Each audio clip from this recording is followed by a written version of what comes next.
आज मुझे प्रसंग याद आ रहा है वक्त वत्सल हनुमान जी के बारे में कि वो कभी स्त्री बनना चाहते थे। वो स्त्री क्यों बनना चाहते थे ये आप सुनिए। बहुत ही रोचक घटना है, मुझे नहीं पता था, मैं पहली बार इस बात को जान रही हूँ, तो मैं सोची कि आप लोगों के साथ भी शेयर करती हूँ।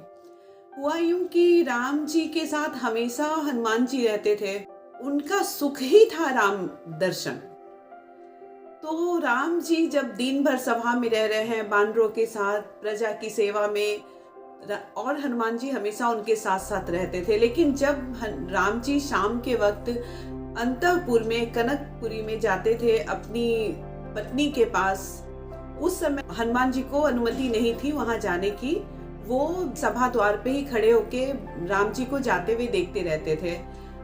उनका मन बहुत द्रवित होता था। वो सोचते थे कि राम जी को रोक लूं, बोलूं प्रभु मैं भी आपके साथ चलूंगा, लेकिन उनको परमिशन नहीं था। वो जाते कैसे? तो उन्होंने राम जी को कहा, प्रभु मुझे भी अपने साथ ले चलिए अंतःपुर में, मैं यहाँ नहीं रह पाता हूँ, मैं आपके बिना नहीं रह सकता हूँ।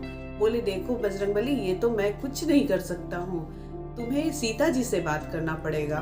वो माता सीता से बहुत प्रार्थना की है, माता प्लीज मुझे आप अपने साथ, प्लीज नहीं ये तो कुछ ज्यादा हो गया, माता मुझे अपने साथ आप आने की अनुमति दें अंतःपुर में, मैं प्रभु की सेवा करना चाहता हूँ। माता बोली कि पुत्र तुम पूरे दिन तो इनके साथ लगे रहते हो, अब रात में भी तुम इनके साथ नहीं आ सकते हो, वहाँ पे सहचरियाँ होती हैं तो तुम नहीं आ सकते हो, तुमको अनुमति नहीं है। इतना सुनते ही भगवान वत्सवत्सल हनुमान जी इतना रोने लगे कि मैं राम के बिना रह ही नहीं सकता हूँ। वो तब रोते जा रहे हैं। रात में उनको नींद नहीं आ रही है, क्योंकि वो सुबह फिर राम के दर्शन से ही उनके चित्त को शांति मिलती। उनका रोना देखकर भगवान देवी देवता सब बहुत ज्यादा चिंतित हो गए कि भाई ये क्या बात है, ये क्यों इतना रो रहे हैं। प्रकट हुए देवी देवता और पूछे, वत्स तुम इतना रो क्यों रहे हो? तो बोले कि मुझे कोई सहचरी बना दो, मुझे स्त्री बना दो, मुझे कन्या बना दो।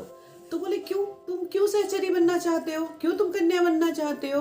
बोले ऐसा है कि मैं सहचरी बनकर प्रभु की सेवा में रात में भी रहना चाहता हूँ, क्योंकि अंतःपुर में सिर्फ सीता माता ही जा सकती हैं या फिर कुछ सखियां जा सकती हैं, कृपया मुझे सखी बना दें।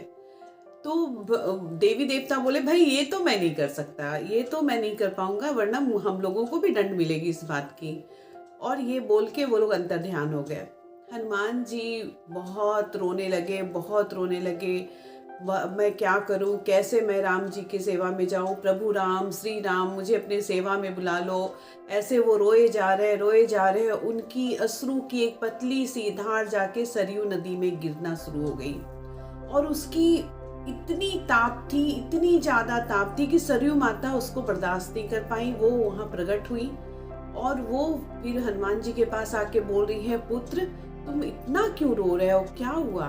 तो बोले कि माता मेरा दुर्भाग्य है कि मैं हनुमान हूँ, मैं सहचरी बनना चाहता हूँ, मुझे सहचरी बना दो माता, मुझे स्त्री बना दो। तो बोली पुत्र मैं इसमें तुम्हारी कोई मदद नहीं कर सकती हूँ, मैं इतना करूंगी कि माँ सीता से जाके प्रार्थना करती हूँ कि वो तुम्हारी कोई मदद करे।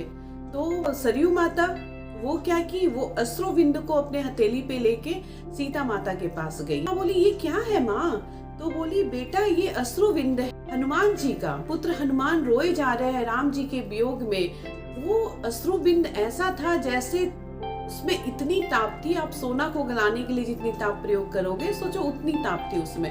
तो माता बोली कि इतना क्यों, तो नहीं वो राम के बिना नहीं रह पा रहे हैं, वो बोल रहे हैं कि उनको सहचरी बना दिया जाए, सखी बना दिया जाए। तो सीता माँ बोली पुत्र हनुमान तुम बहुत योग्य हो और तुम आ सकते हो, प्रभु राम की सेवा में आ जाओ। मैं तुम लोगों को इसलिए यहाँ प्रवेश नहीं देती हूँ क्योंकि यहाँ अंतःपुर में वो राजा राम नहीं है, वो एक साधारण पुरुष है, हमारे पति हैं और एक साधारण व्यक्ति हैं, इसलिए हम तुम लोगों को अनुमति नहीं दे रहे थे। अगर तुम इतना ही राम के बिना नहीं रह सकते हो तो तुम आज से दिन भर तुम हनुमान बन के राम की सेवा करोगे, और रात्रि के टाइम शाम के समय तुम चंपक लता बन के तुम राम जी के सेवा में आओगे। और वो तब से हनुमान जी राम जी के अंतःपुर में शाम के बाद चंपक लता बन के जाते हैं, वहां बीना बजाते लेकिन किसी को दिखते नहीं हैं। जय श्री राम।